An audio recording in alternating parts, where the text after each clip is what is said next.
Christopher Charles Benninger was an architect who believed that buildings should breathe, spaces should speak, and cities should feel like home.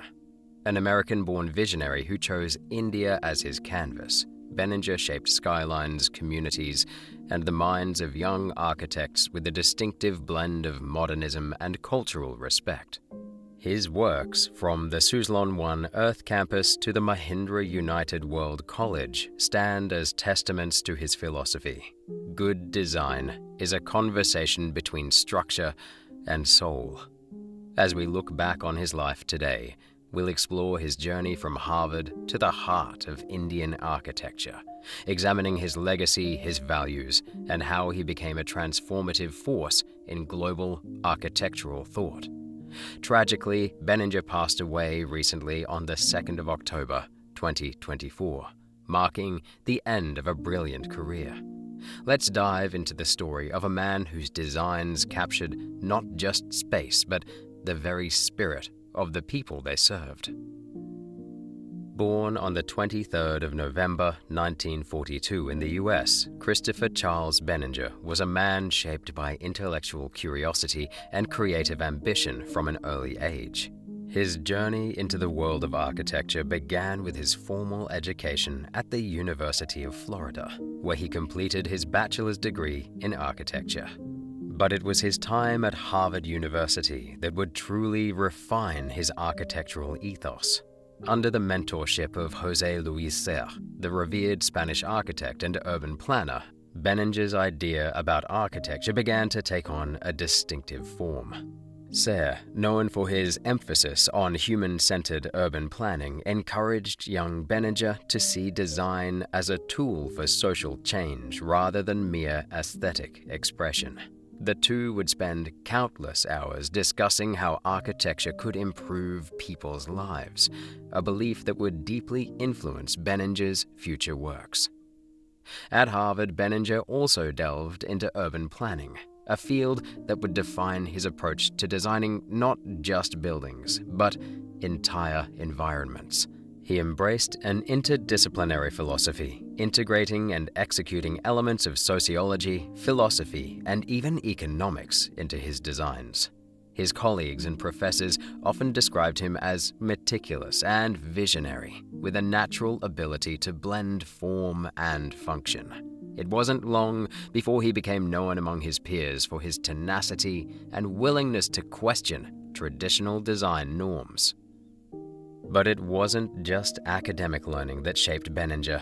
It was his exposure to a range of cultural and social ideas at Harvard that made him think deeply about architecture's role in society. This was the turbulent 1960s and early 70s, a time of radical social change, anti-establishment sentiment, and a growing awareness of environmental issues. These influences broadened his perspective and instilled a sense of social responsibility that would come to characterize his work. After completing his studies, Benninger stayed on as a faculty member, teaching urban planning at Harvard's Graduate School of Design.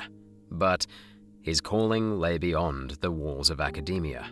Inspired by the rapid urbanization and complex social fabric of developing nations, he felt a pull towards countries that were undergoing rapid transformation. Countries where architecture could play a role in shaping new urban identities. And so, in the mid-1970s, he made a bold move that would define the rest of his life. He packed his bags and set off for India. In India, Benninger found a land of contrasts, challenges, and boundless opportunities. The nation was in the midst of its own architectural evolution, caught between colonial legacies and a burgeoning desire for modern identity. This complex environment resonated with Benninger's desire to create architecture that responded to both history and the needs of contemporary society. He made Pune his base, drawn by the city's intellectual vibrancy and proximity to institutions that aligned with his own educational philosophy. Here he founded Christopher Charles Benninger Architects, CCBA, and quickly became involved in designing educational institutions, public spaces, and residential complexes that incorporated traditional Indian motifs within modern frameworks. One of his early projects was the Mahindra United World College, an institution set against the backdrop of the Western Ghats.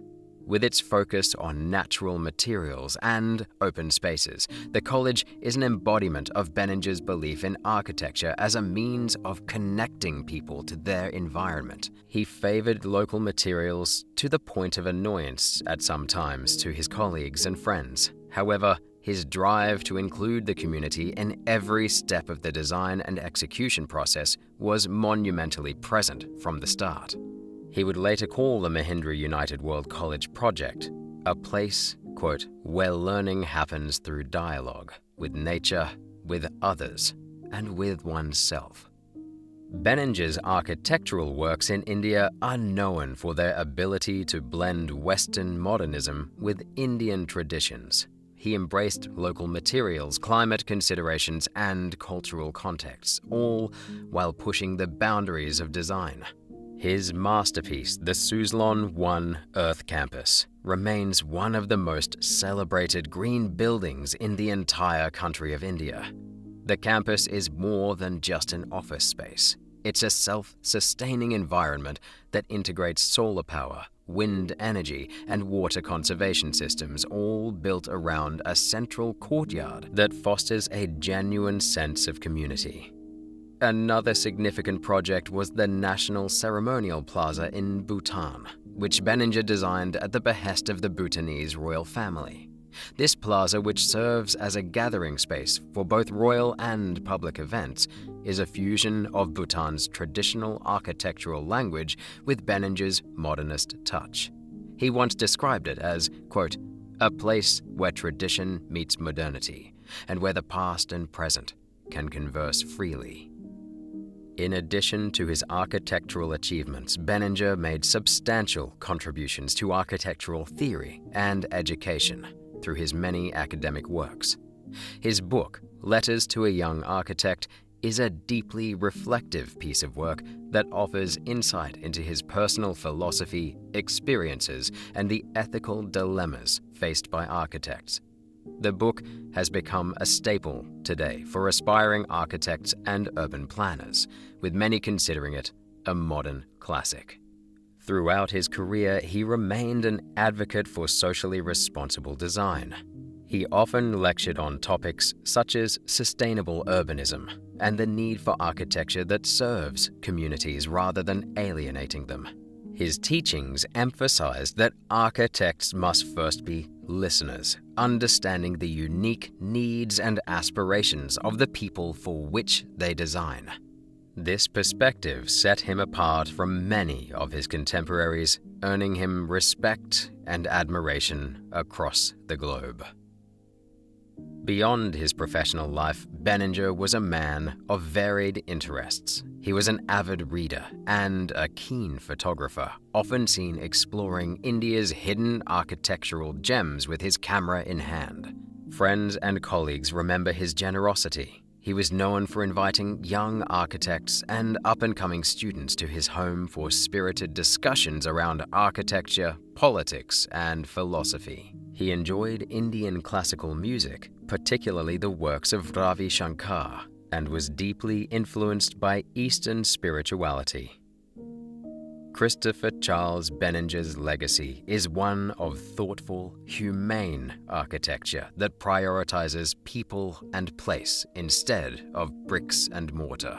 He left an indelible mark on the Indian architectural landscape, influencing not just the way buildings are constructed, but the way cities are conceived and lived in. His firm, CCBA, continues to carry forward his vision, blending sustainability with a respect for cultural context. In the end, Benninger was not just an architect. He was a teacher, a mentor, and a bridge between two worlds, East and West, tradition and modernity.